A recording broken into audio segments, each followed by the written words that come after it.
trabalhar. Vamos, Puja? Vocês sabem como é tempo de televisão? Muito bem, com a mesma intenção com que um aluno presenteie o seu instrutor, vamos dar início à saudação milenar do yoga denominada Puja. Mentalize que de todo o seu corpo partem feixes de uma luminosidade verde claro que penetram as células do mestre, transmitindo-lhe assim saúde generalizada. Mentalize ainda a sua participação em um dos eventos de comemoração do Dia do Yoga, comemorado em vários estados do Brasil no dia 18 de fevereiro, dia do aniversário do Mestre de Rose. Swastika.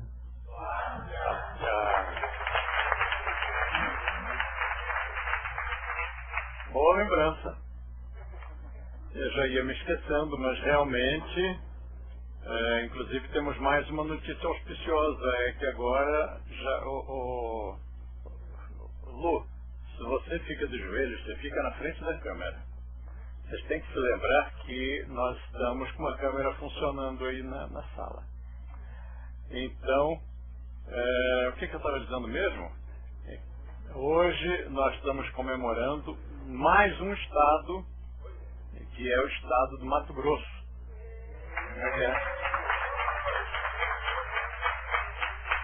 Mais um estado a instituir o Dia do Yoga por lei estadual. Então agora já são 5 estados do Brasil. E o seu estado? Como está indo? Bem, obrigado. Então vamos trabalhar. Por falar em outros estados e em outros países, vocês aí na Europa devem estar com um frio de rachar. E nós aqui com ar-condicionado ligado para poder trabalhar. Está um calorão aqui no Brasil. Bom, eu acabo de receber uma notícia muito boa também, vinda do Rio de Janeiro. Na verdade, a notícia veio do Rio Grande do Sul, foi mandada pela Júlia e refere-se a um comunicado feito pelo Sandro a uma articulista lá a Marta Medeiros, que é tia da Nayana. E a Marta Medeiros escreveu no Globo um artigo intitulado Yoga ou Yoga? Muito divertido, está muito gostoso, dei muitas risadas e vou até escrever para ela. Recomendo que você escreva também. Claro, primeiro leia, né? E o e-mail dela é marta, com th, ponto, medeiros, @ oglobo.com.br. Vale a pena dar uma chegadinha lá no seu computador, dar uma olhadinha pela internet, leia essa matéria. E saiu que dia? Saiu domingo. Muito bem. Também recebemos aqui umas cartinhas, uns e-mails muito simpáticos da Sofia Nunes da Silva. Ô Sofia, lá de Portugal. Que bom, Sofia, saber que você está com a gente, acompanhando e participando. Que não basta assistir, tem que participar. Outra boa notícia. Puxa vida, hoje nós só temos boas notícias. Olha esta, primeira página no Jornal do Brasil, um dos mais importantes jornais do Brasil. Primeira página, em cores, o pessoal do Humberto dando aula na Lagoa, e depois aqui dentro, quase meia página. Agora, há aquelas coisas indefectíveis, né? De misturar yoga com zen, sendo que zen é budismo e não tem nada a ver com yoga. Mas são essas coisas que viram moda. Então, é moda dizer que quem faz yoga é zen, o que equivaleria a dizer que quem faz karatê é judoca. Mas, de qualquer forma, parabéns ao Jornal do Brasil por ter publicado. E tem aqui 2 colunas muito boas, e depois, claro, que embaralham com Tahiti, mas não tem importância, porque pelo menos citam a gente, citam o Humberto, citam o Swastika Yoga, citam a Universidade de Yoga,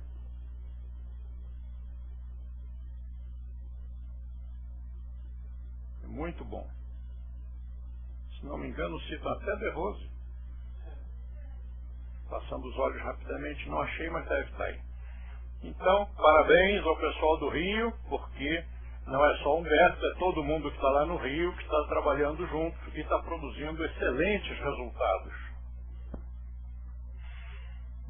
O livro de hoje, que eu quero comentar com vocês, é o Encontro com o Mestre. É um livro que eu até reli, acabei de reler, porque o Edgardo me pediu que enviasse uma versão revisada, porque ele quer traduzir, e a Diana, né, vai traduzir, e nós vamos publicar lá, na Argentina, lá em Buenos Aires. Então eu reli o livro, e eu já tinha até me esquecido de como ele é gostosinho. Quero agradecer ao Locatelli, porque foi ele que me deu a ideia. O Locatelli me sugeriu fazer um livro. Aliás, ele até disse que ele gostaria de fazer. Aí eu disse para o Locatelli, deixa eu fazer, porque a ideia realmente tinha que ser eu, porque a ideia é o De Rosinho, com 18 anos, viajando ao futuro e tentando entrar na nossa escola, tal como ela é hoje, e sendo barrado. Então, tinha que ser eu mesmo, né, para me barrar, para poder discutir comigo mesmo, e aquela coisa toda. Então, aí eu fui lendo, realmente é muito gostosinho e transmite coisas que não são novidade para ninguém, mas com uma linguagem mais coloquial, mais divertida, com umas coisas bem humoradas, até eu dei risada. Outra boa notícia, só tem boas notícias hoje. Eu acho que o ano de 2005 é mesmo o ano do Swastika. Anote aí um site. Você vai entrar no site Casablanca TV. Casablanca, do filme Casablanca. Casablanca TV, tudo junto.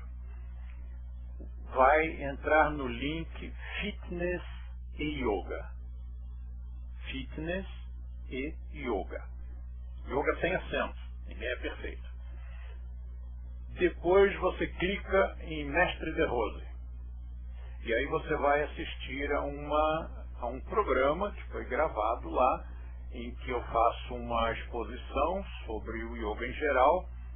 E o mais importante é a participação do grupo da Companhia de Teatro, a Companhia Swastika de Curitiba, porque vão sendo inseridas cenas das coreografias do show de Swastika, que foi organizado pela professora Rosana Ortega aqui em São Paulo.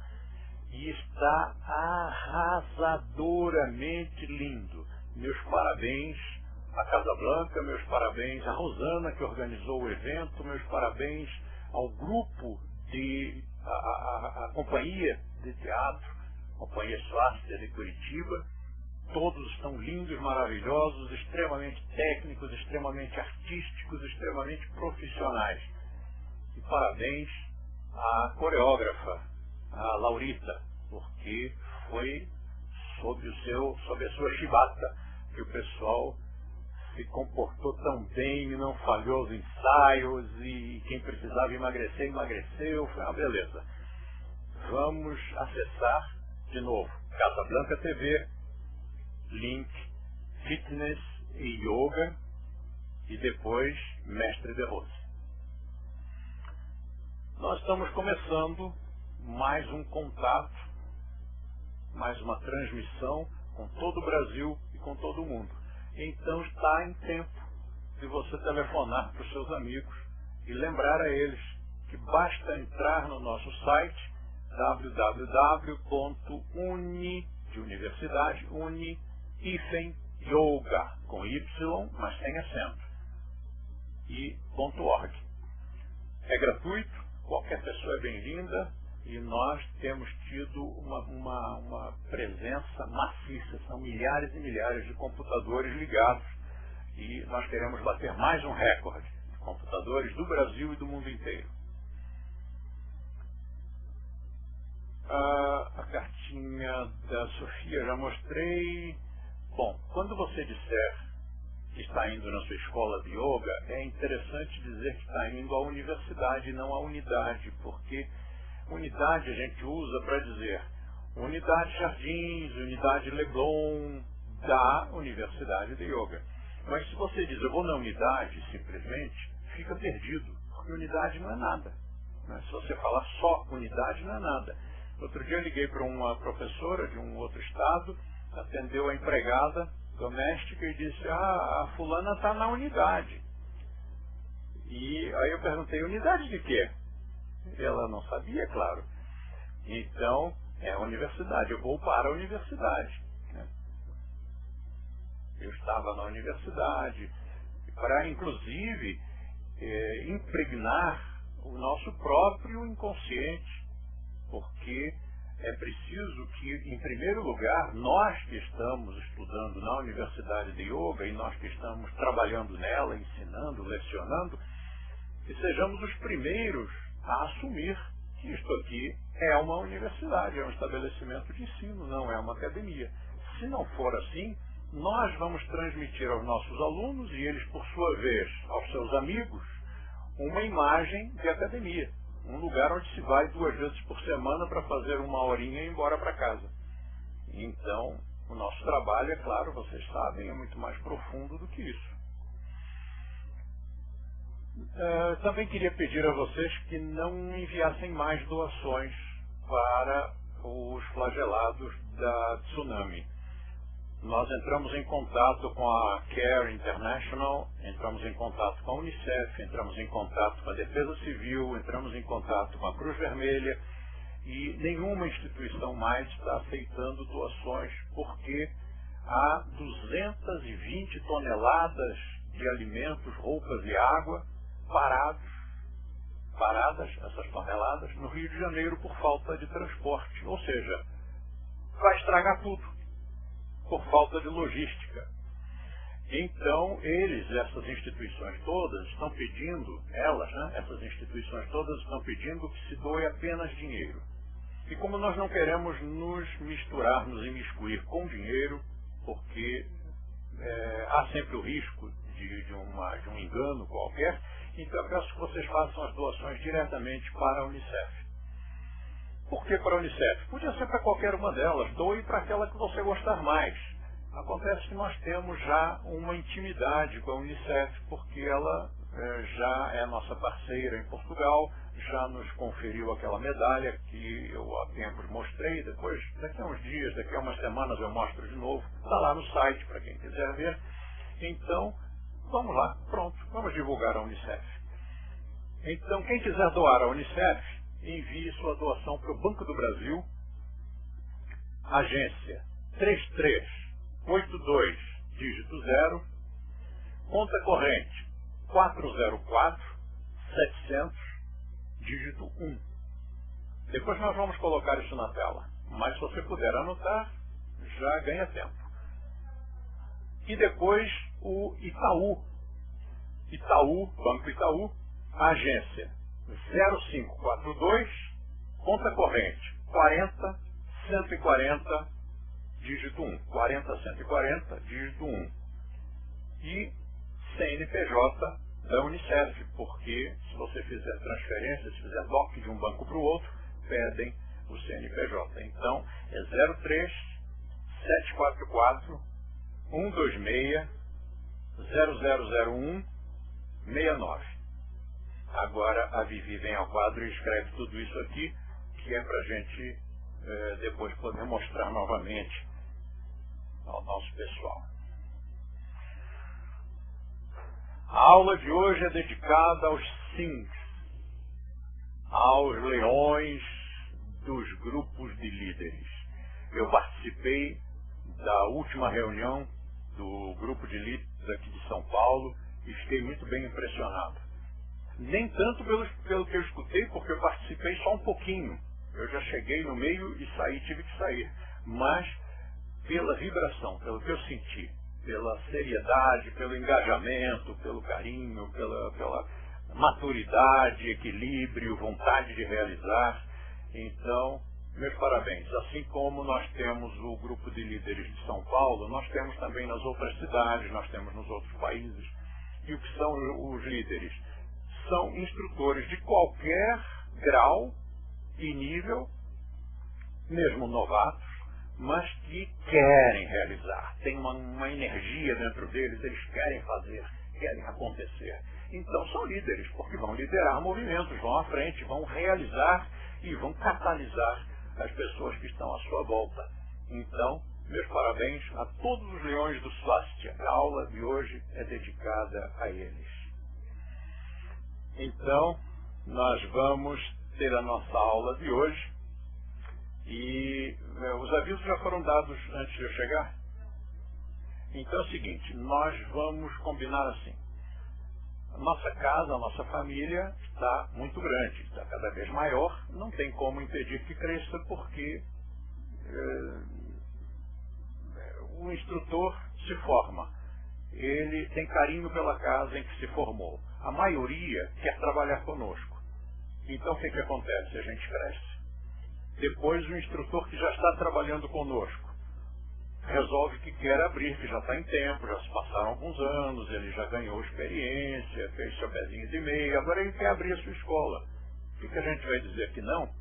A gente tem que ajudar. O que acontece? A gente cresce de novo. Então esse crescimento é inevitável, não há como impedir. É um crescimento, até agora, saudável. Espero que continue assim, vamos fazer todo o esforço, eu e vocês, vamos fazer todo o esforço possível para que nosso crescimento não seja um crescimento desordenado, que seja sempre um crescimento saudável.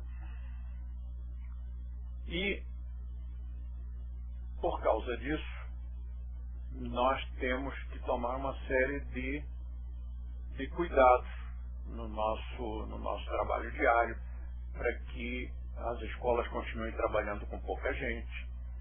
O nosso marketing é trabalhar com pouca gente. As nossas unidades são sempre pequenas. Nós procuramos trabalhar com pouca gente de cada vez.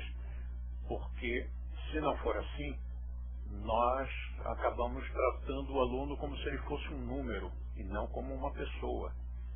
E quando o professor, se nós fôssemos trabalhar assim, se fosse uma coisa de massa, se fosse massificado, nós iríamos olhar para o aluno e não veríamos um ser humano, veríamos um cifrão.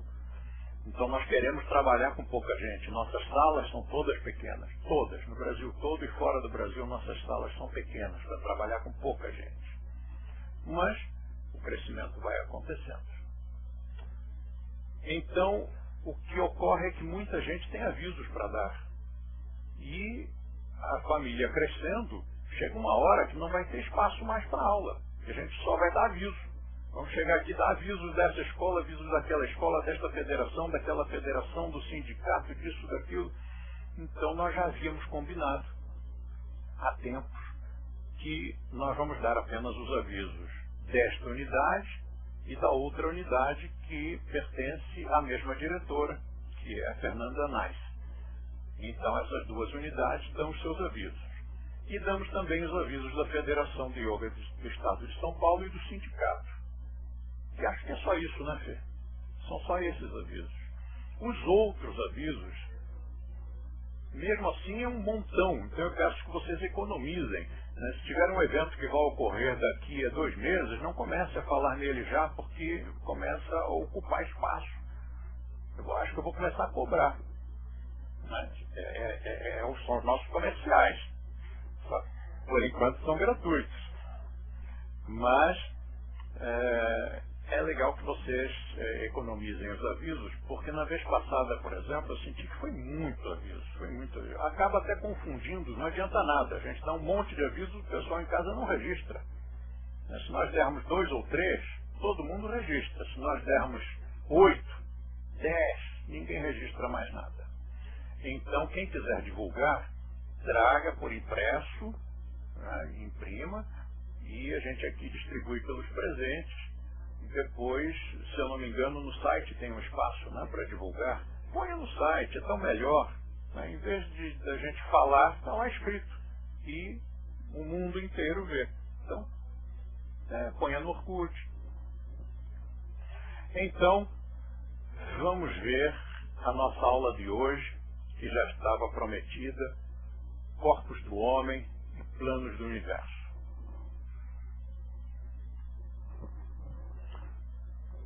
Ô, Miguel, focaliza um pouquinho, dá um close aqui para o pessoal em casa poder anotar.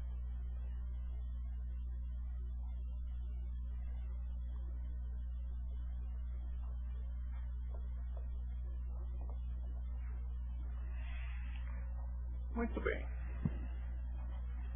Então hoje é aquela aula que não tem utilidade nenhuma. É uma aula muito gostosa, todo mundo gosta dela, mas normalmente toda a matéria que nós temos, todas as matérias, todos os módulos do nosso curso têm uma utilidade, imediata ou não, mas tem uma utilidade prática dentro do currículo de yoga, ou para o aluno, ou para o instrutor, ou para a escola, enfim. Esta de hoje é só curiosidade. Então nós vamos falar com vocês sobre a estrutura do ser humano e do universo. É a única aula em que nós saímos um pouco do ponto de vista Samkhya, porque essa divisão do universo em 7 planos e dos corpos do homem em 7 corpos é mais fácil para vocês entenderem, para todos entendermos e até para o instrutor explicar. Então, vamos começar com os planos do universo. O que são os planos do universo? Bom, nós sabemos que há um universo físico, que está aqui, um universo material, à nossa volta. Nós estamos vendo e tocando nele. É bem concreto, é bem objetivo. Mas nós não podemos negar que haja um outro universo que nós não estamos vendo nem tocando, mas que existe.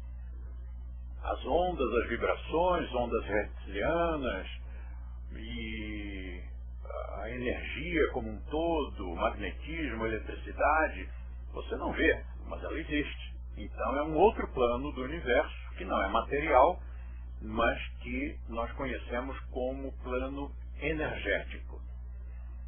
Outras escolas conhecem como plano etérico e prânico, vital, são vários nomes. Além desses, será que há mais alguma coisa no universo, algum outro plano? Não existe o nosso emocional, então esse é o outro plano do universo. Vamos começar.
No plano emocional, nós temos um corpo emocional, ou corpo astral.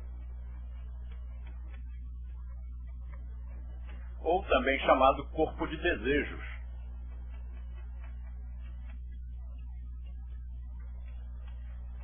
Ou também chamado corpo de sentimentos. Como sempre, depende da escola. É interessante porque são tantas escolas, tantas nomenclaturas, mas todas se referem à mesma coisa. Vamos de novo eliminar essas outras nomenclaturas para não dar confusão. Ficamos com o emocional, também chamado astral. Para atuar no plano mental, nós temos dois veículos. O mental inferior e o mental superior. Também chamados mental concreto e mental abstrato.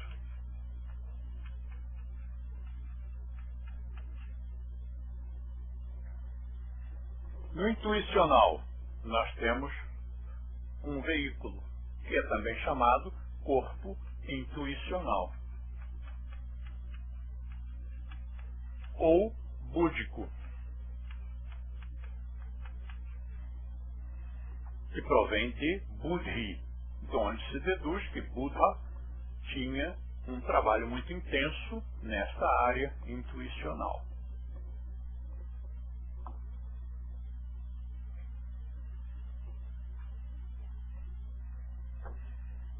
E a mônada?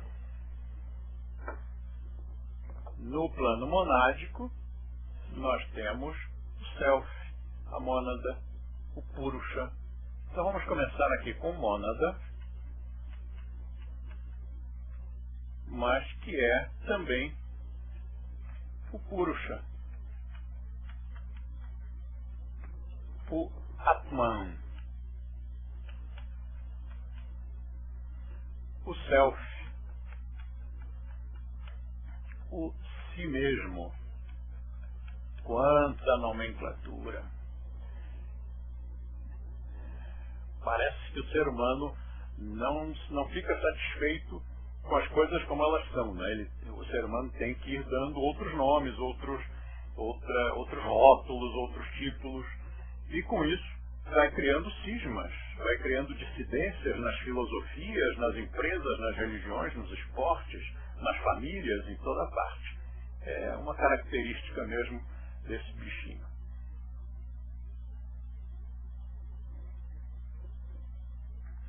Atma é uma nomenclatura do Vedanta.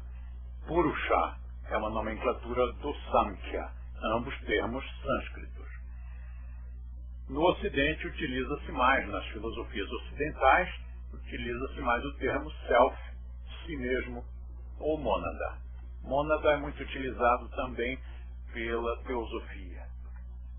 E nós temos uma frase muito interessante utilizando este conceito, já que o self é o purusha, é o si mesmo.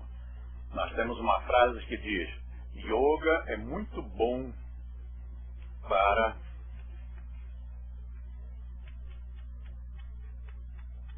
yourself, mas separado e com S maiúsculo. Então, realmente, o yoga é muito bom para a sua mônada. O yoga é muito bom para a conscientização do seu purusha. Bom, agora que isso já está montadinho, vamos explicar melhor, parte por parte, para aqueles que estão vendo isso pela primeira vez.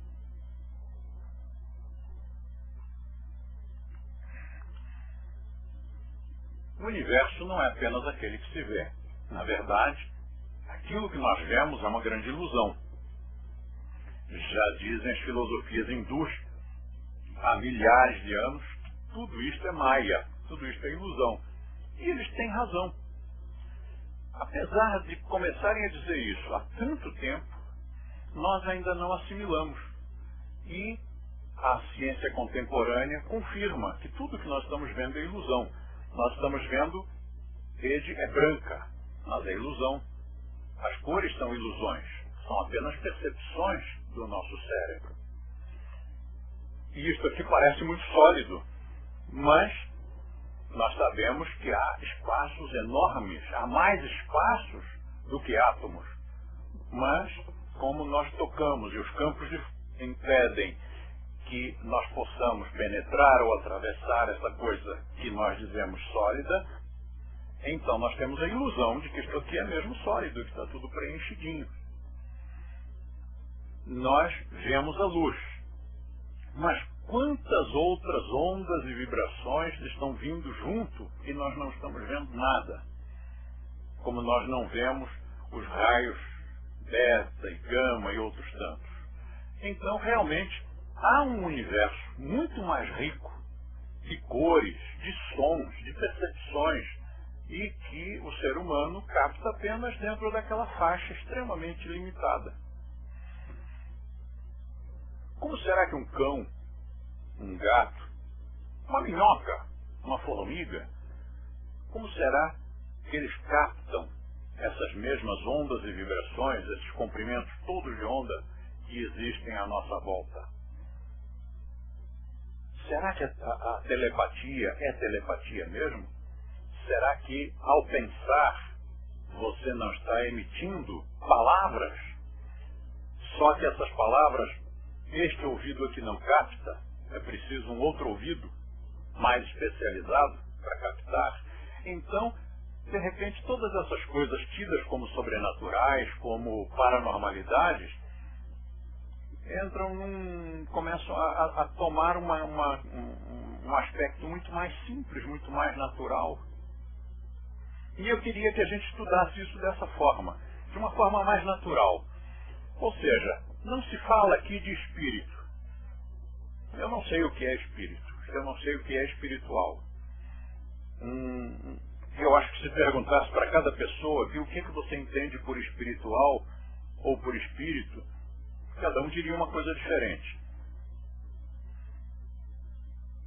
Sempre me lembro de uma quando eu estava começando a lecionar, uma aluna que chegou e disse: professor, eu estou com problemas espirituais em casa. E eu perguntei o que era, a senhora é médium? E ela disse: não. Mas quais são os problemas espirituais que a senhora disse que tem?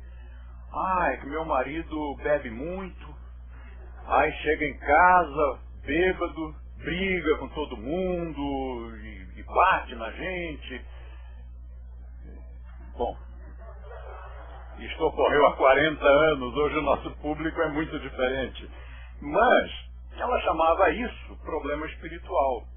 E todas as vezes que alguém usa o termo espiritual, eu sinto que a pessoa está dando uma interpretação muito pessoal a esse termo. E serve para tudo, né? Serve para qualquer coisa. Inclusive para manipular as pessoas. E por isso mesmo que a gente pede que evitemos. Vamos economizar, de preferência não usar o termo espiritual. Na verdade, eu não vejo nada de espiritual aqui. Aqui eu vejo diversos níveis de sutileza, né? Nós podemos interpretar como o Samkhya ou como o Vedanta.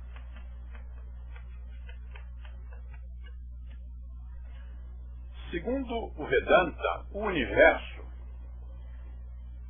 tem diversos níveis, vem de lá de cima, do plano monádico, e vem descendo em diversos níveis de densificação. E o Samkhya diz a mesma coisa, só que de uma outra forma. O universo vai até o plano monádico através de diferentes níveis diversos níveis de densificação para baixo, ou de sutilização. Está na mesma. No final é a mesma coisa, vista por óticas diferentes.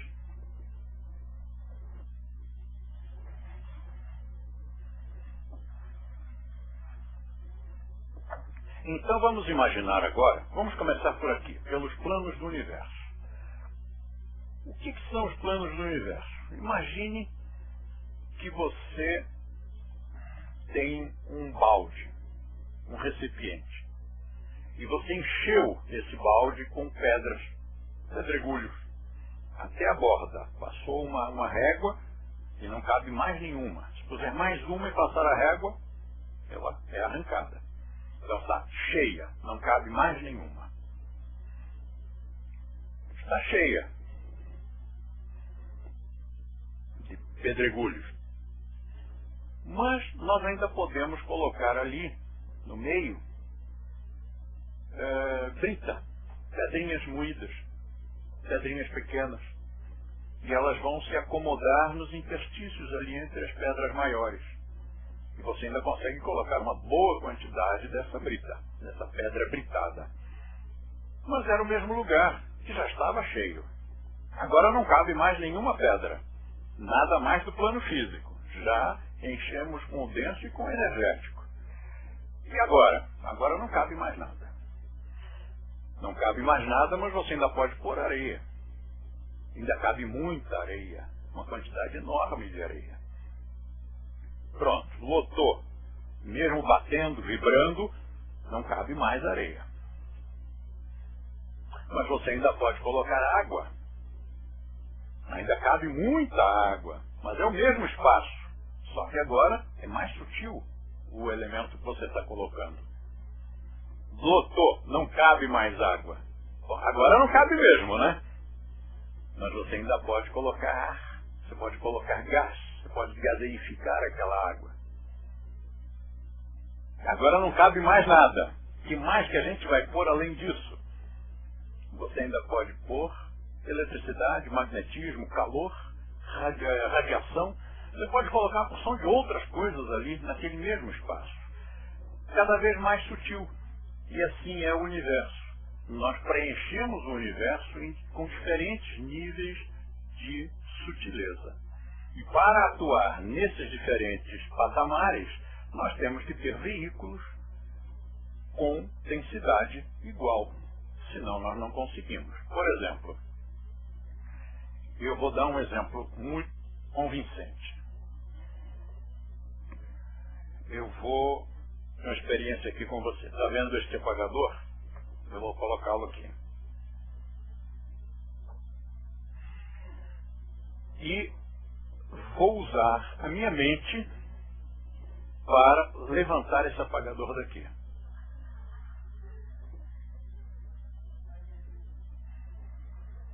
Eu preciso me concentrar. Se vocês ficam rindo, eu não consigo.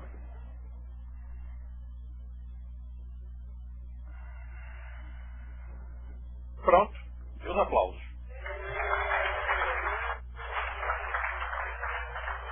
Eu usei a minha mente ou não usei? Claro. Mas eu precisei de uma ferramenta que fosse da mesma densidade para poder movimentar este objeto físico. Então é isso, nós precisamos de um corpo físico denso para mover objetos que sejam também físicos densos. É claro que os outros todos os outros veículos podem entrar. Todos eles, alguns deles podem entrar no processo. Mas para atuar no emocional eu preciso de um corpo emocional. Para atuar no mental eu preciso de um corpo mental. Seria possível fazer essa levitação sem utilizar uma alavanca física? Sim, é possível, mas isso é uma outra conversa. Para hoje, o nosso exemplo é este que foi mostrado. Então, corpo físico denso e físico energético. 2 veículos para um plano. Depois no emocional, 1. Depois no mental, 2. Depois no intuicional, 1. Por quê? Você já estava querendo perguntar por quê. Não sei, ninguém sabe. Quem te der uma explicação está inventando. Ora, por que você tem um coração e 2 pulmões? Por que você tem uma boca e 2 narinas? É assim, pronto. Né? É assim, foi assim que nós fomos projetados e construídos. Agora, há um estudo muito antigo que divide cada um destes planos em 7 subplanos. Então, nós teríamos aqui 1, 2, 3 abaixo e 1, 2, 3, 4 acima, no plano físico. Quais são os 3 subplanos do físico denso? Sólido, líquido e gasoso. E os outros 4? No hinduísmo não tem nome, mas no Ocidente, já muita gente, no século XIX, tentou nomear de diferentes formas. Não vale a pena aqui a gente utilizar aquela nomenclatura, porque vai entrar em choque com a ciência contemporânea. Subatômico, atômico, essas coisas, não vale a pena a gente falar agora nisso, porque hoje nós entendemos atômico como uma outra coisa, diferente da do século XIX. 7. E no emocional? 7 também. E no mental? Também. Em todos eles, 7. E no monádico? Monádico não, porque só tem a mônada, que é a chispa de vida, que não tem subdivisão. Então nós temos 1, 2, 3, 4 planos subdivididos em 7 subplanos. Portanto, aqui também tem os 7 e no mental também, só que no mental são 4 embaixo e 3 em cima. Já vai perguntar por quê. Bom, e o intuicional também. No caso do corpo físico, a gente percebe que sólido, líquido, gasoso, sim, é o denso.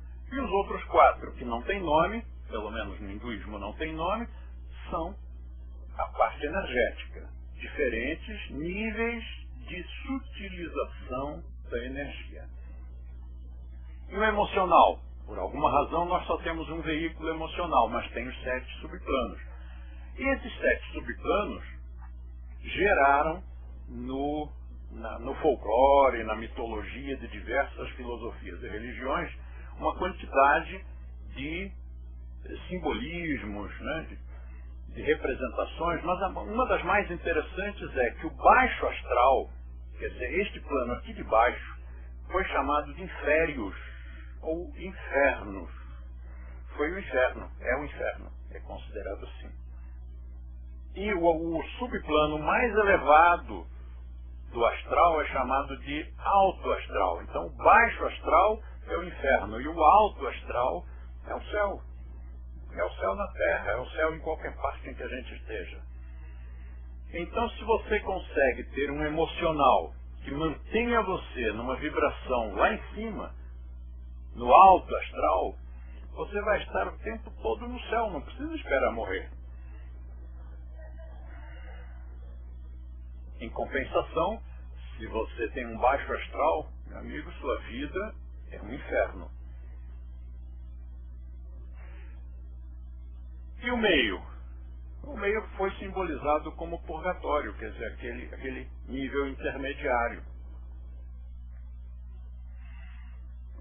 Quando uma pessoa dorme, ela é projetada para fora do corpo. Qualquer pessoa, não precisa ser sensitivo. Quando você dorme, o seu corpo emocional e os outros saem e deixam descansando o corpo físico denso e o energético. Então, a parte física permanece e o que não é físico sai. Sai para onde? Não sei, não importa. Sai, fica ali flutuando pelo quarto, vai passear na Índia, vai à casa da namorada, isso não tem importância. Quando você se desloca, algumas pessoas têm consciência desse deslocamento. Raras são as pessoas que têm essa consciência espontaneamente, naturalmente. Em geral, elas praticaram alguma coisa que as levou a essa sensibilidade. Quando nós praticamos yoga, aumenta muito a nossa sensibilidade. Então, se o seu tipo de sensitividade é para esse lado, você começa a ter uma consciência que não sofre solução de continuidade. Quer dizer, você tem uma consciência de 24 horas por dia. Se você não tem essa programação para esse tipo de sensitividade, não tem importância. Não quer dizer que você é menos evoluído e não quer dizer que o yoga não está funcionando para você. Você está desenvolvendo outras aptidões diferentes. Porque cada um de nós é assim, né? Cada um de nós tem aptidão ou mais para um esporte, ou mais para outro, ou mais para matemática, ou mais para filosofia. E assim também ocorre com as paranormalidades. Mas o ponto a que eu quero chegar é, quando nós saímos à noite, se a nossa vibração é de baixo astral, para onde você foi? Foi para o inferno de Dante. Você foi realmente para uns lugares e foi conviver ali com uma gentinha que não é lá muito sutil. E a maior parte das pessoas vai para este subplano, ou para algum destes subplanos mais baixos. Por quê? Porque as pessoas sentem o tempo todo raiva, ódio, rancor, inveja, ciúmes, medo.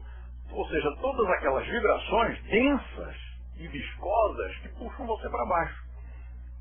Não satisfeitos, ainda comem defuntos. Ora, você com um estômago que parece um cemitério, cheio de corpos mortos, dor, medo e sangue. Aí essa pessoa deita e dorme. Para onde será que ela vai? O que será que ela vai ver? E essa é uma das, não é a única, mas é uma das explicações para os pesadelos. Eu acho interessante porque eu tive uma amiga que era psicanalista, a gente conversava muito, e ela dizia, Deus, não é possível que você não tenha pesadelo, todo mundo tem pesadelo. E eu dizia, não, eu não tenho. Mas você não sonha às vezes com umas situações assim meio difíceis? Sim. Mas então, isso é um pesadelo. Não, não é pesadelo por quê? O meu coração não acelera, eu não sinto medo. E muitas vezes, no meio do sonho, aquilo é estimulante. É como se fosse um desafio, é como se fosse um esporte, é como se fosse uma coisa assim. Então não é pesadelo, pesadelo é quando a gente se sente mal. Acorda assustado. E por que as pessoas sentem isso? Tem 1000 razões, mas uma delas, bem que pode ser, a alimentação, o tipo de alimentação, o excesso de alimentação, especialmente à noite, e as emoções. É claro que se a pessoa já come umas coisas que não são muito saudáveis, que não são muito biológicas, isso também influencia o emocional. Eu me lembro de uma história do Maurício de Souza que eu li na década de 60. Como o Maurício é velho, né? E aí era uma história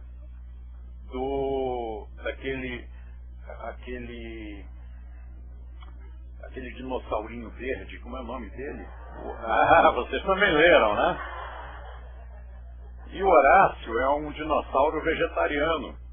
E então uns animaizinhos disseram, isso não está certo, isso é contra a lei da natureza, ele tem que nos comer. E queriam obrigar o Horácio a devorá-los. Mas como o Horácio era vegetariano, ele disse, não, mas eu não como vocês. Então eles prenderam o Horácio, e ele de trás das grades, do outro lado, os bichinhos dizendo, então, está com fome, Horácio? E ele dizia, estou. Então, venha nos comer. E ele dizia, não, eu não como, eu sou vegetariano. E dali a pouco passava o tempo e o Horácio já estava com muita fome, fraquinho, né? Então ele dizia assim, meio que já tendo alucinações, e ele dizia, uma alface, uma alfacinha, né? Ora, se nós compararmos um animal que não come carne, como ele é carinhoso, são raros os animais vegetarianos agressivos. Aí você vai dizer, não, mas eu conheço uns animais aí, eu não chego perto de um touro. Claro, do jeito como maltrata um bicho, não há como ele não ficar ressabiado, intimidado, e quem tem medo ataca. Mas eu dormiria tranquilamente na mesma casa com um touro, mas eu não dormiria na mesma casa com um tigre. É diferente a atitude, a vibração. E assim, as pessoas que devoram carnes, elas têm um emocional completamente diferente. Para elas é natural a agressão, é natural o derramamento de sangue. Para o vegetariano é uma anomalia. A gente não consegue entender a guerra, a gente não consegue entender o crime. Então, ao se colocar num emocional mais elevado, à noite, você vai travar contato com um patamar de vibrações e até de seres de luz, com uma mensagem muito diferente a passar. Bom, não vamos nos deter muito nisso. Depois, nós temos o mental inferior, que é o responsável pela mentalização de formas e imagens e mesmo de coisas mais densas, como um cálculo matemático, por exemplo. E o mental superior, que está já num nível dos ideais, da nobreza, de coisas abstratas. Por isso, o outro nome que ele tem é mental abstrato. Mas ainda é mental. Depois nós voltamos, vamos dar uma repassada nisso aqui, mas de uma outra maneira. Imagine o seguinte, você está vivo, né? Então você tem um corpo físico denso funcionando. Mas aí você vem andando pela rua e uma coisa que não acontece com ninguém, então eu vou citar uma exceção à regra. Você vem andando pela rua e é assaltado. Aí, leva um tiro. Morre. Podia usar qualquer outro exemplo, não? Acidente de carro, qualquer coisa, doença, enfim. Mas é que esse é mais chocante. Então, levou um tiro, morreu o corpo denso, porque atingiu um órgão vital, pronto, acabou. Esse aqui morreu. Se este morreu, o energético que servia para dar energia a essa matéria densa não tem mais utilidade, então ele começa a se desagregar. O corpo físico é enterrado e alguns dias depois aparece sobre a tumba, à noite, uma fosforescência que é chamado fogo fátuo e que os antigos achavam que aquilo era o fantasma. Tanto que o fantasma é desenhado com o formato de um fogo fátuo, né? Uma coisa fininha embaixo e que cresce em cima meio brilhante. Bom, é a energia que está se desprendendo, está indo embora, não precisa mais. Então você vai viver no plano astral. Vai ficar no plano astral quanto tempo? O tempo no plano astral é completamente diferente do tempo no plano físico. Tanto que muita gente diz que a quarta dimensão é o tempo. Por que quarta dimensão? Porque nós temos quantas dimensões aqui no plano físico? 3, né? 3 dimensões no plano físico. Então, saindo daqui, quarta dimensão. Então, 3 dimensões no plano físico, quarta dimensão no plano emocional, quinta dimensão no mental, sexta dimensão no intuicional. Será que é por isso que chamam intuição de sexto sentido? Não, não é. E sétima dimensão no plano monádico. E quanta gente que a quarta dimensão é o tempo? Será que não tem alguma relação aqui? Provavelmente sim. Por quê? Eu sempre uso aquele exemplo, eu acho que ele é muito ilustrativo. Quanto tempo duram 10 segundos? E aí você vai olhar para o seu relógio e dizer, que pergunta idiota. 10 segundos é o tempo que o meu ponteiro leva para percorrer esse determinado espaço chamado 10 segundos. E aí nós vamos comparar esse tempo de relógio com o tempo emocional. E vamos ver se bate. 10 segundos é pouco ou muito tempo? Depende. Você ficou 1 ano sem ver a namorada. Agora vai passar pelo aeroporto de São Paulo. Telefona para ela e diz, olha, eu vou estar no aeroporto, vou fazer uma conexão, eu preciso te ver. Estou com muita saudade. Não aguento mais, eu vou morrer se eu não te vir. E ela vai lá te receber. Só que o seu avião atrasa e você tem que pegar a conexão. Na hora que vocês se encontram, só tem 10 segundos. Quanto tempo são 10 segundos? Nada. Aí você chega no seu destino. Né? Já fez a conexão, pegou outro avião, foi embora chorando. Chegou lá no seu destino e era para ir ao dentista. Quando eu morava no Rio, meu dentista era em São Paulo. Então, realmente, às vezes a gente para ter um profissional bom, é melhor viajar. Se você quer um bom professor de yoga, você que está me ouvindo aí em casa, não importa onde ele esteja, procure por ele na sua cidade. Então, eu morava no Rio, vinha tratar dos dentes em São Paulo. E esse nosso personagem trocou de avião, fez a conexão, foi lá, chegou na sua cidade, na cidade em que ele tinha o dentista, e o dentista aplicou aquele motorzinho, aquela broca que já vai sair já de uso, mas por enquanto ainda é um bom exemplo. Coloca aquela broca no seu nervo exposto. E aí você diz, está doendo. Ele diz, não, são só 10 segundinhos. 1, 2, 10 segundos com a broca no nervo exposto. Quanto tempo levam 10 segundos?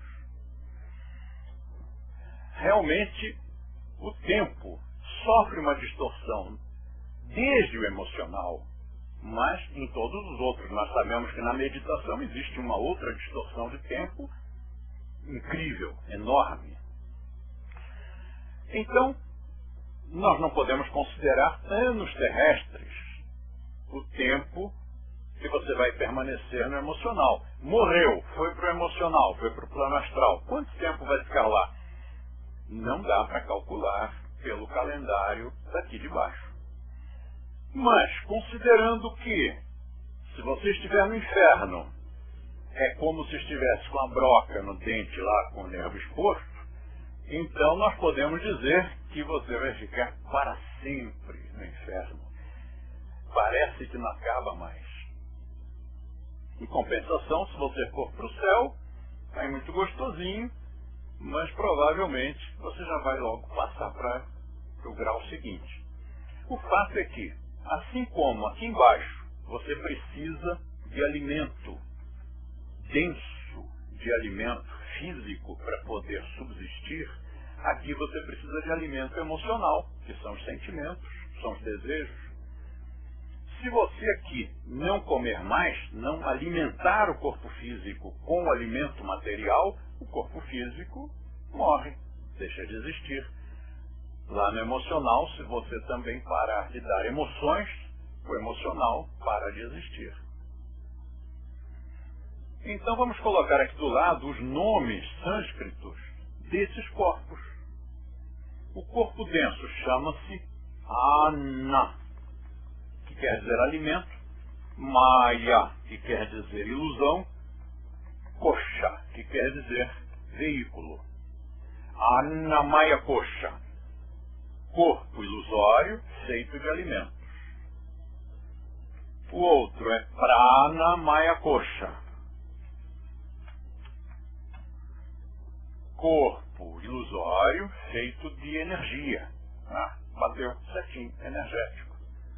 E o outro, Kama Maya Kosha, corpo ilusório feito de emoções.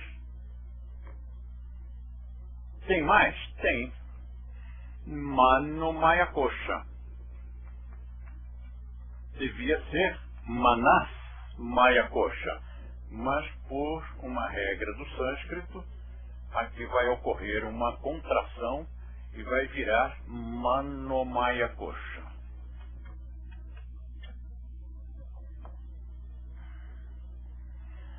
E o superior?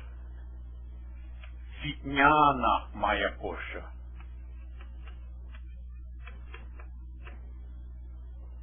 Jnana quer dizer conhecimento. Vijnana, conhecimento profundo. Mas não fica bem dizer conhecimento profundo, a gente vai falar só conhecimento. Então, aqui embaixo, Manomaya Kosha, corpo ilusório feito de mente. E Vijnana Maya Kosha, corpo ilusório feito de conhecimento. Você vê que é bem diferente a concepção. E o intuicional? Ananda Maya Kosha.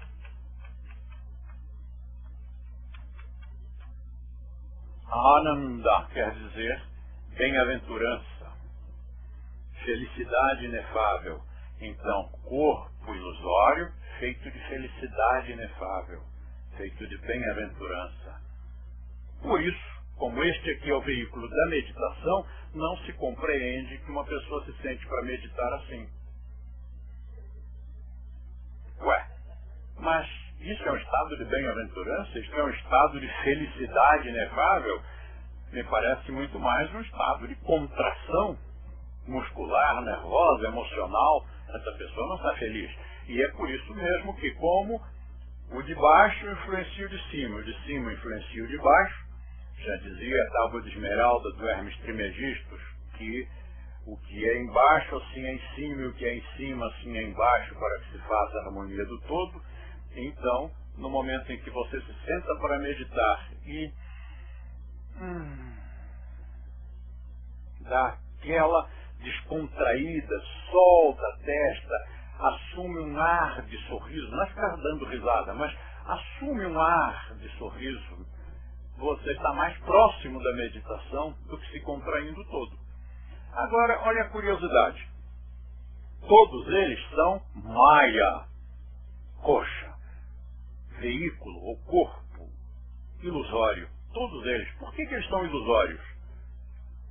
Porque um dia vão deixar de ser, eles vão se dissolvendo para que você possa evoluir.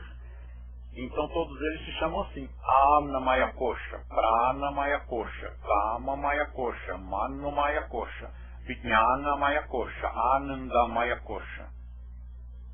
E este? Faltou um. Este se chama Atman ou Purusha.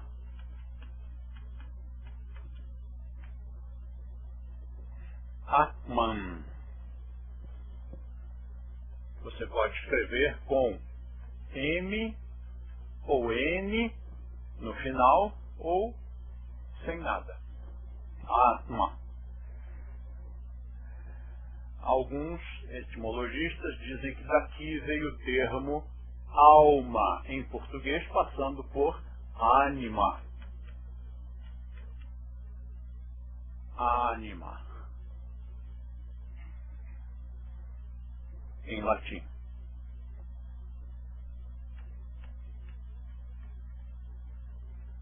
Mas esta não é a nossa linha. A nossa que é o Samkhya utiliza o termo Purusha, que quer dizer homem, ser humano. Estes aqui são do Vedanta. Nós estamos pegando emprestado, porque é mais fácil estudar desta forma e tem uma lógica, né?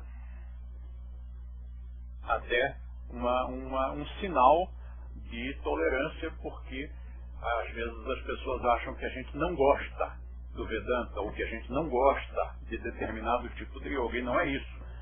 O que nós temos é uma opção, nós temos uma linha, nós temos uma tradição, temos uma linhagem, nós somos leais a essa linhagem. Mas há conceitos interessantes também em outras filosofias. A aula de hoje, por exemplo, a gente mencionou aqui nomenclatura de uma porção de escolas filosóficas. Nós preferimos usar Purusha porque diz, agarra isso aqui e coloca num nível mais humano, mais normal. Porque se você põe aqui alma, eles não falam espírito, mas falam alma.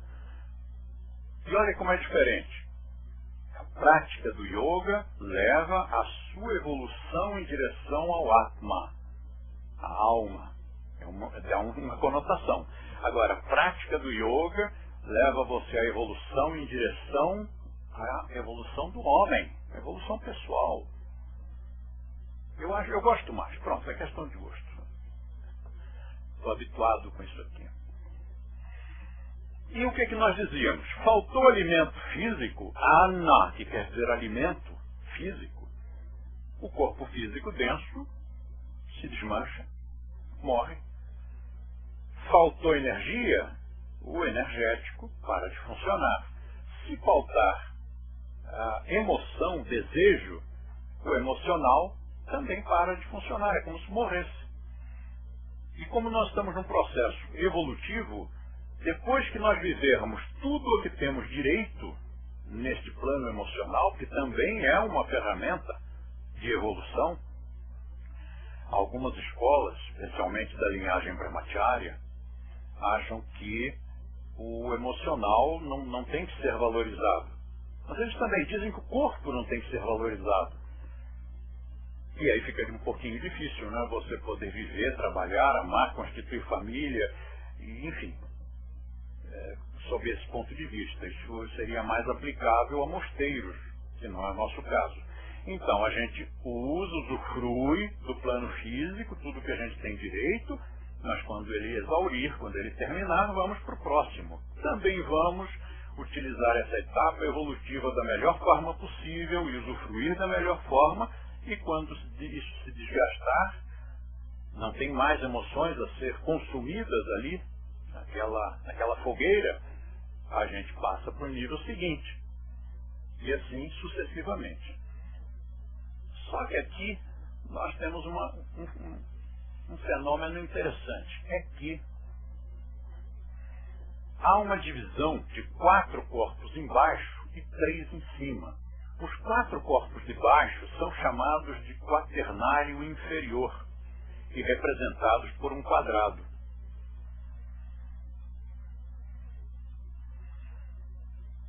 E os 3 corpos de cima, se bem que o Purusha não é exatamente um corpo, são chamados de tríade superior. Também são chamados de corpo causal.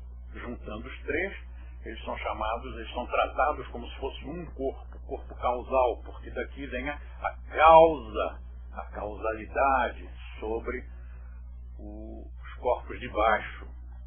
Mas há uma nomenclatura muito mais interessante, que é chamar o quaternário inferior de personalidade.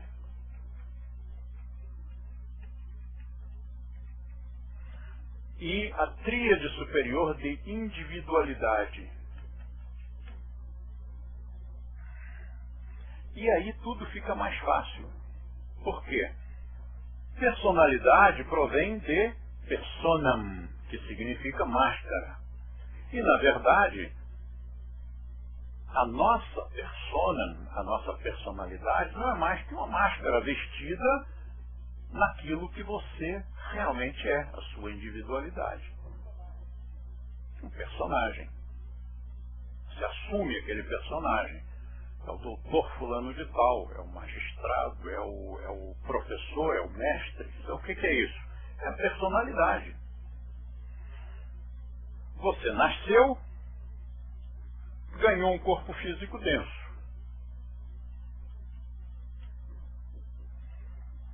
Ele veio, trouxe como brinde um físico emocional, um físico energético.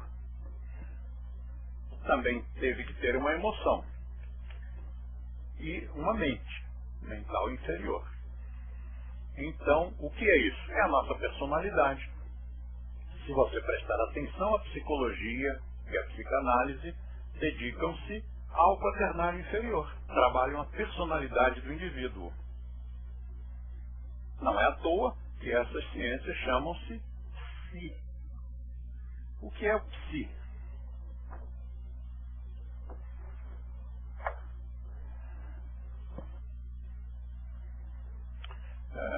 Ali não dá para colocar porque são estes elementos aqui. Quando você junta o mental e o emocional, dá para colocar aqui, vai.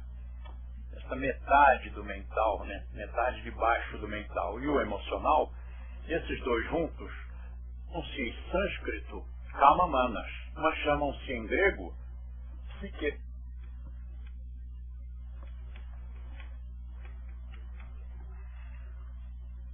Já é uma curiosidade que, tanto para os gregos quanto para os hindus, há o reconhecimento de que o mental inferior e o emocional criem uma amálgama, como se eles fossem uma coisa, um órgão à parte.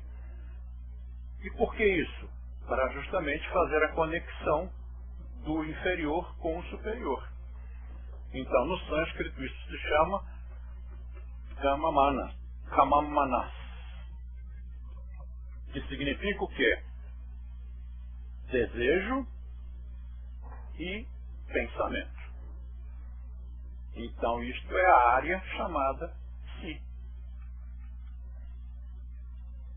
Psi, a letra grega Psi. E outra coincidência, a letra grega Psi é o Trishula, símbolo de Shiva.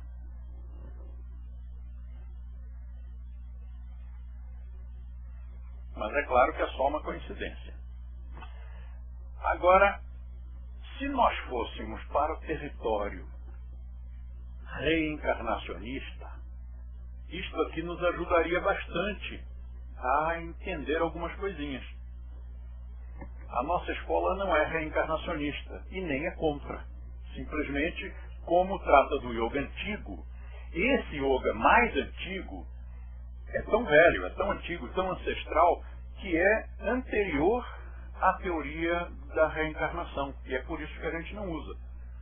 Não é que nós sejamos contra, simplesmente a gente não usa. Não faz parte do nosso currículo. Então nós não somos reencarnacionistas por essa razão.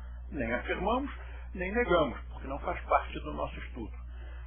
Mas, para as escolas reencarnacionistas, é muito interessante considerar a personalidade e a individualidade nessa disposição, porque nós vamos descobrir umas coisas. Por exemplo, como definição, a personalidade é a média ponderada das experiências sofridas.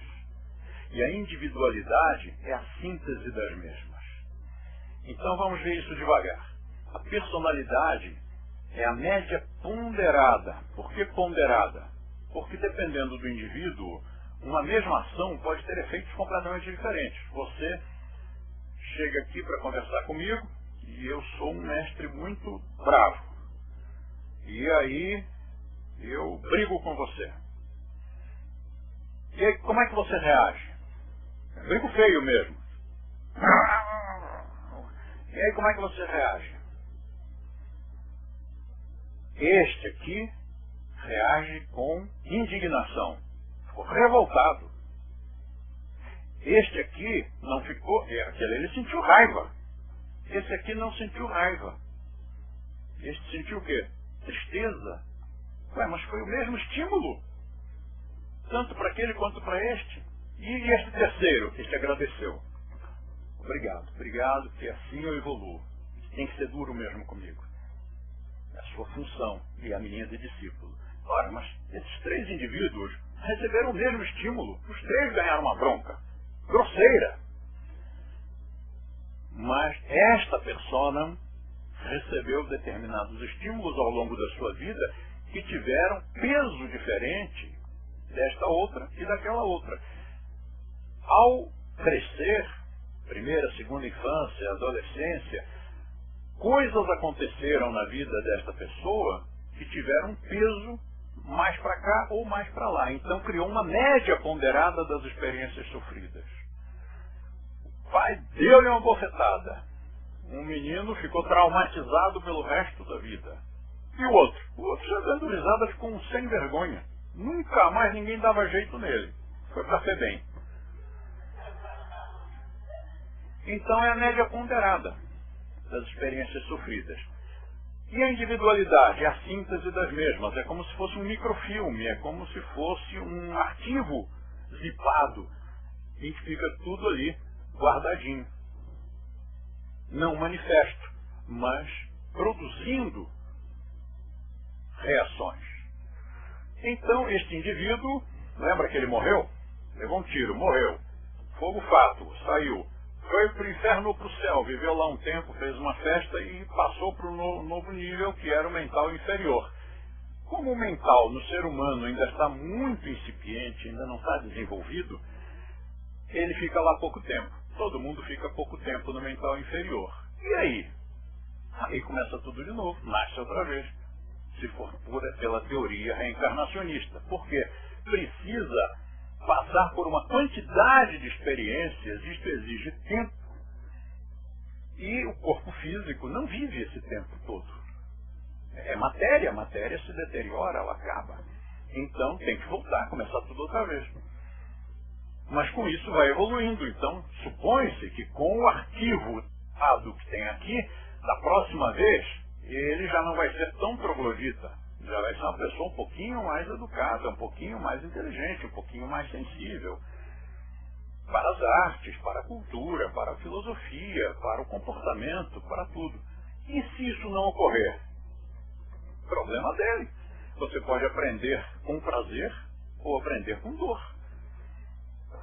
A vida nos ensina isso, né? Você pode aprender as coisas numa boa, ou então a vida vai te ensinar. Então, se ele não aprendeu na primeira vez, aprende na segunda. Não aprendeu, não passou de ano, tem mais outra reprovaçãozinha. Vocês viram aquele filme O Feitiço do Tempo, né? E o Feitiço do Tempo nada mais é do que voltar e voltar e voltar, cometendo sempre os mesmos erros até que um dia o cara aprendeu. Pronto, passou para outro nível, para outra categoria. Neste caso, vamos, ao mesmo tempo que essa teoria é reencarnacionista, simultaneamente ela também coloca em xeque muitos conceitos do próprio reencarnacionismo. Porque, por exemplo, Napoleão Bonaparte nasceu menininho e a mamãe disse, vamos chamá-lo Napoleãozinho? Então, aquele corpo, aquela emoção e aquela mente, aquela personalidade se chamavam Napoleão. Mas aí ele morreu. E aí, passadas algumas gerações, nasce um cidadão e diz, eu sou a encarnação, eu sou a reencarnação de Napoleão. Bom, camisas de força à parte, será que ele poderia ser mesmo? Não, porque Napoleão foi dissolvido, não existe mais. Quer dizer, ser reencarnação do Napoleão não dá. Ele pode ser reencarnação daquele corpo causal que foi usado por essa personalidade, mas que não se chama mais Napoleão, não tem mais nome, e estas características já não existem mais, dissolveram-se, acabou. Mas um sensitivo não poderia captar alguma coisa que ou Napoleão, ou a Blavatsky, que teria deixado aí no registro acástico? Ah, sim, isso é outra coisa. Mas aí não é a reencarnação. Aí é você, por ser sensitivo, por ter uma antena a mais, ou talvez uma antena meio defeituosa, você começou a pegar coisas que estão ali no registro acástico, ali no inconsciente coletivo, e aquilo desceu e você confundiu e pensou que fossem suas experiências, quando na verdade eram experiências que estavam armazenadas no pensamento coletivo da humanidade, no registro coletivo de todo o gênero humano. Bom, acho que isso chega para a gente ter uma imagem de como essa coisa funciona. Na meditação, nós vamos precisar disso. Por quê? Você vai fazer um trabalho em que você precisa parar o mais denso para funcionar o mais sutil. O físico é mais denso, o emocional é mais sutil. Então o físico o emocional para funcionar o mental, porque o emocional é mais denso que o mental. Então o emocional eclipsa. Também vai precisar parar o mental para funcionar o intuicional, porque o mental é mais denso e eclipsa o mais sutil. Então, por isso é que se diz que é preciso parar a mente para meditar. E a meditação ocorre neste nível. Aqui também nós compreendemos porque meditar é tão difícil para algumas pessoas, porque o gênero humano ainda nem bem dominou o plano mental. E para meditar, você terá que transcender o plano mental e funcionar numa tônica acima, numa dimensão acima. E se fosse Nyasa, Shivanataraja Nyasa, Satguru Nyasa Sadhana, todos os fenômenos de Nyasa, eles funcionam aqui, ó, nível do psiquismo. Então é muito mais fácil. Qualquer pessoa consegue. Mas Nyasa é a mesma coisa que meditação ou chega ao mesmo lugar? De jeito nenhum. São fenômenos diferentes.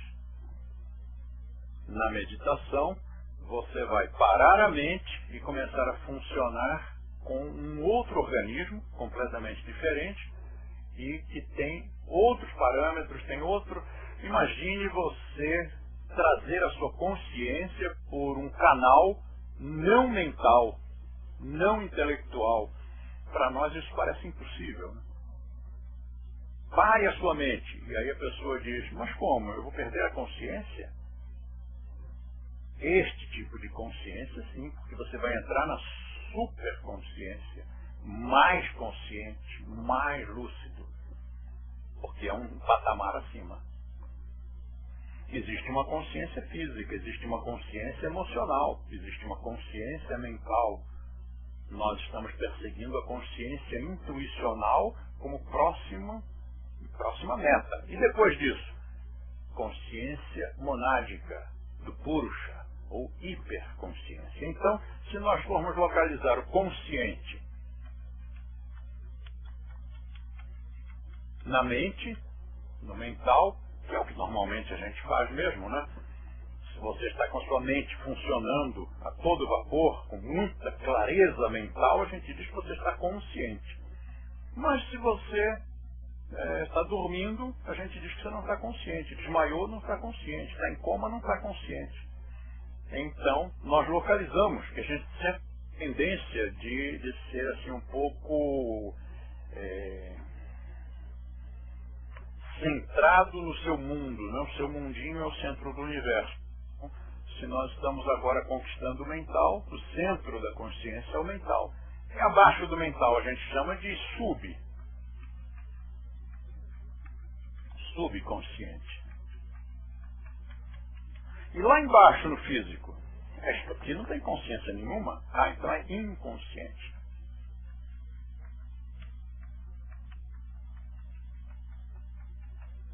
E acima do mental, superconsciente. E acima do superconsciente, o hiperconsciente.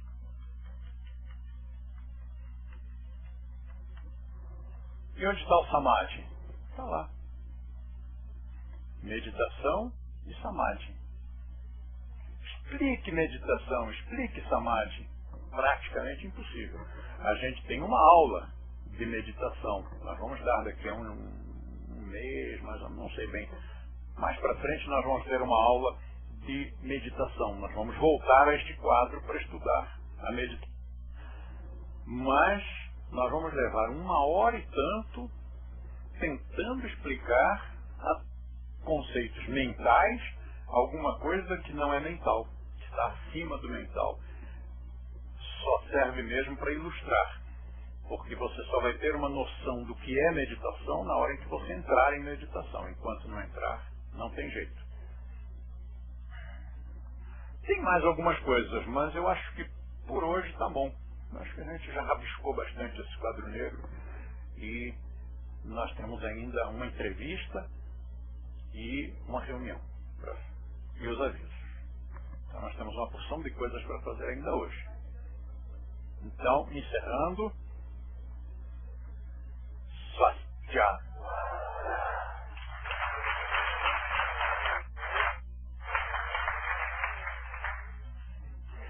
Então, agora os avisos da casa.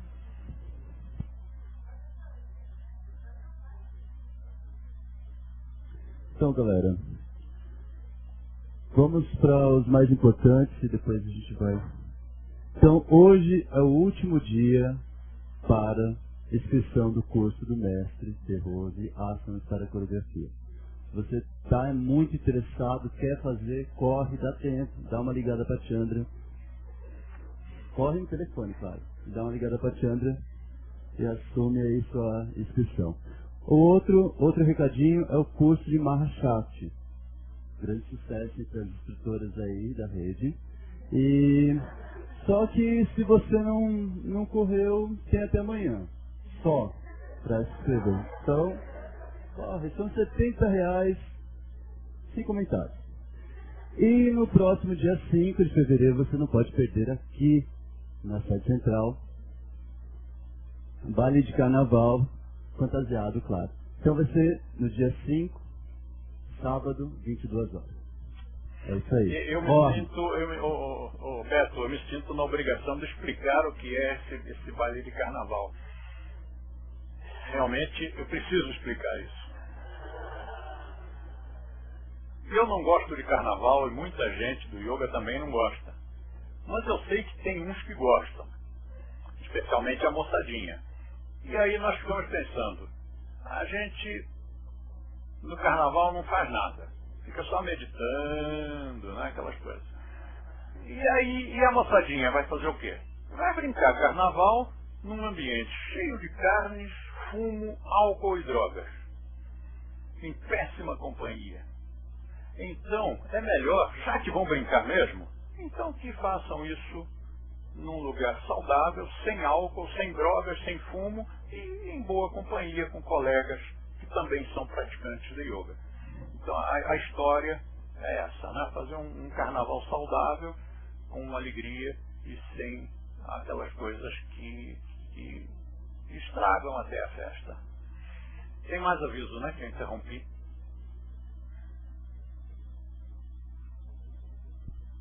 Gente, eu tenho um recado da unidade Luiz Góes. Como todos já devem saber, vai ter o curso, vão ter 2 cursos no dia 7, na segunda-feira de carnaval. O primeiro é como implantar o curso de introdução ao Posture Yoga, com o instrutor Flávio, às 9 da manhã. E à tarde, às 15 horas, curso de administração participativa com a professora Fernanda Neis. Então é muito interessante a equipe fazer o curso para saber como implantar direitinho o curso de introdução ao yoga, inclusive é um curso recomendado pelo mestre, e você pode também fazer os cursos separadamente. Os alunos de complementação e quem estiver se formando agora, é interessante fazer o curso de administração participativa para saber, na prática, como você pode ter um retorno financeiro legal também com a profissão. As inscrições são na unidade Luiz Góes, o valor R$100 para os 2 cursos, ou R$75 cada um. Obrigado.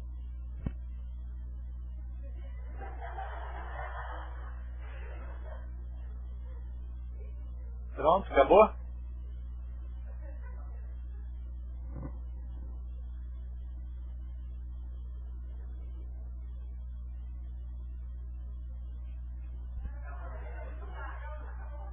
Pronto. Enquanto vocês não forem profissionais, não vai dar para dar recado, porque fica esse jogo de empurra, manda o microfone para lá, não. E aí perde-se tempo, o pessoal em casa, quem está diante de uma tela, esse vácuo é imenso, você não tem ideia do tempo que demora esse silêncio que fica. Então não pode, gente. Vai lá, Nina, manda o seu recado. Bom. Recado da federação. Alô? Oi, gente. É o seguinte, nós temos agora o curso do Mestre de Rose, dia 26 de fevereiro, na Federação de Yoga do Estado de São Paulo. O curso é sobre Media Training. Espero contar com vocês, pois é um curso muito importante. Esse curso, na verdade, o mestre prepara as pessoas para que possam dar entrevistas fora, seja entrevistas na televisão, no rádio, na revista, enfim, todos nós devemos ser a voz do Mestre de Rose. E este ano, é verdade, né, mestre? Este ano acho que a gente tem que trabalhar em cima disso, e ir para a imprensa e fazer acontecer e fazer notícias. Então aguardo todos vocês nesse curso do Mestre de Rose, Media Training, dia 26 de fevereiro, na Federação de São Paulo. E também vai ter o curso do professor Luiz Lopes, que ele é o presidente da Federação do Norte de Portugal, e ele estará aqui em São Paulo nos dias 10, 11, 12 e dia 12 ele estará dando esse curso de reprogramação emocional também lá na Federação. Um super curso. Obrigada. Mais algum? Acabou, né? Então, agora nós vamos ter entrevista. Vai ser entrevistado o Federico. Quem é que vai entrevistar? É a Gi. Então, depois da entrevista, a mensagem vocês puseram? Beleza. Estamos ficando muito afiados e a nossa programação está cada vez mais variada. Então, quem chegou cedo ouviu a mensagem gravada, que é do nosso futuro CD, intitulado Mensagens do Yoga. Ainda não existe, ainda não foi lançado. Nós estamos apenas estudando, vendo como é que vamos fazer isso, mas já queremos compartilhar com vocês a gravação dessas mensagens.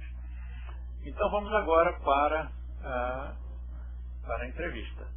Depois temos reunião. A reunião não vai ser transmitida, né?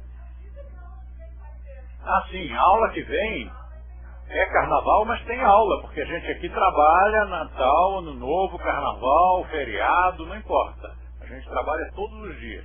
Então, terça-feira que vem, neste mesmo bate-local, às 8h30, para você pegar os avisos, a mensagem, os mantras, e depois às 9h e pouco, quando eu entro com a minha parte. Terça-feira, estamos com você outra vez.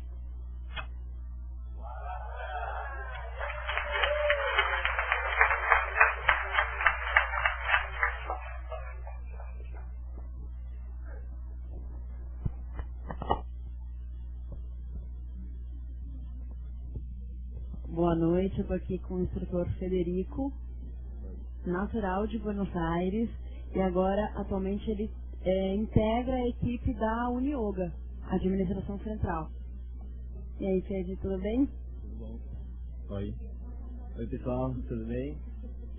Maravilha. Me conta um pouquinho dessa sua vinda de Buenos Aires aqui para São Paulo. De onde surgiu essa vontade e como é que é o seu dia a dia aqui em São Paulo hoje? Conta um pouquinho pra gente. Bom, na verdade surgiu através de uma proposta do meu instrutor, Hernán Evin, o diretor da unidade Almagro. Ele veio fazer estágio aqui na sede central e falando com Charles, que é o diretor da Unioga, ele percebeu que tinha uma vaga na equipe da administração central e comentou para mim. E eu gostei da ideia e decidi vir para aqui, para São Paulo, mas na verdade para estar perto do mestre. E uma coisa que o mestre gostaria, realmente ele sente falta às vezes disso. O mestre sente falta e todos nós, instrutores que costumam frequentar as aulas do mestre, sentem também a mesma falta. Eu costumo comentar com os instrutores de fora de São Paulo que nós somos privilegiados, né, por termos essa possibilidade de assistir às aulas. O Federico está falando dessas aulas às terças-feiras aqui na sede central. Bom, então fica aqui essa mensagem, na verdade, para que você compareça às aulas. São aulas fantásticas, você pode assistir em casa, mas a sua presença aqui é muito importante. Um beijo para todo mundo. Obrigada.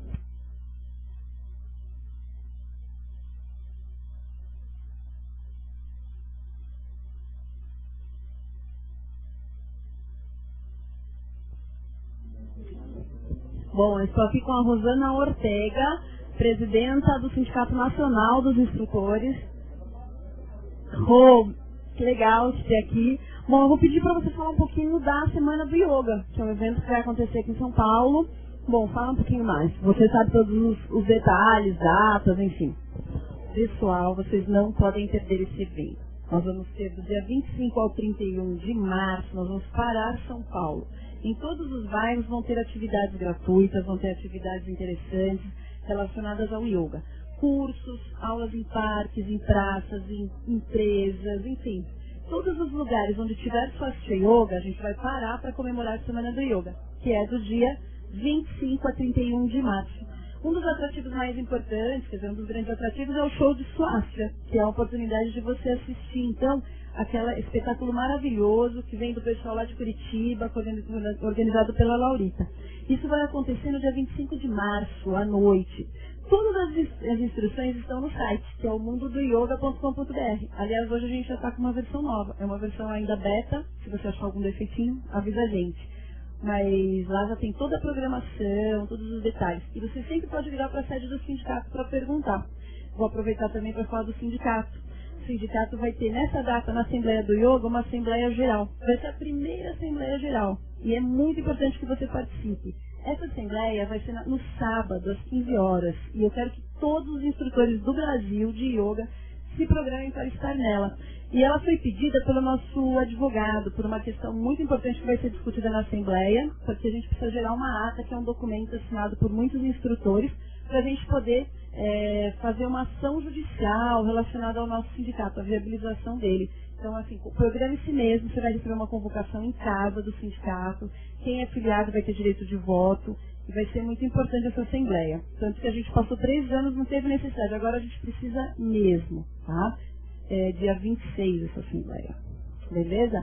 Então a Semana do Yoga é isso, é muito curso, show, atividades gratuitas, atividades com ministrantes do mundo todo. Vai vir um ministrante importante, o professor Luiz Lopes vai dar um ciclo de cursos super importante. É um curso de Yoga Nidra, que é um curso que é raro alguém dar. Um curso de Kriyas, muito interessante. Um curso de Asanas em dupla, na verdade Ashtanga Sadhana em dupla, que ele ministra, muito interessante. Um curso de alimentação, parte teórica, parte prática. Então o ciclo de cursos com o professor Antônio Pereira, realmente, acho que eu falei Luiz Lopes, Antônio Pereira, é super importante, porque faz muitos anos que ele não dá esses cursos aqui no Brasil.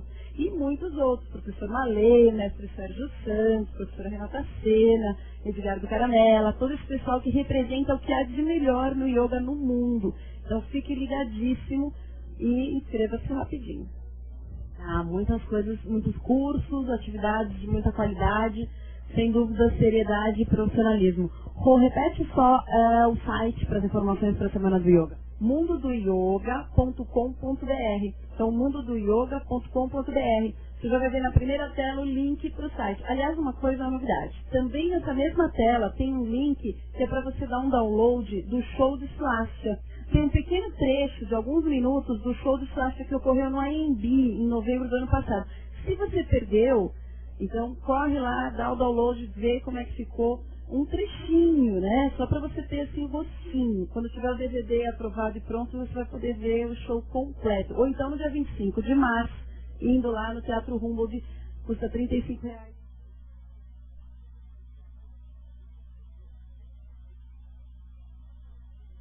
21 horas e 23 horas, me parece. Você pode ir em um ou em outro. Sempre vai ser na sexta-feira, dia 25 de março, que é um feriado. Então aproveite que vai ser assim uma boa oportunidade para estar em São Paulo, sexta, sábado e domingo. Então é isso aí, muita coisa boa. Aproveite. Boa noite.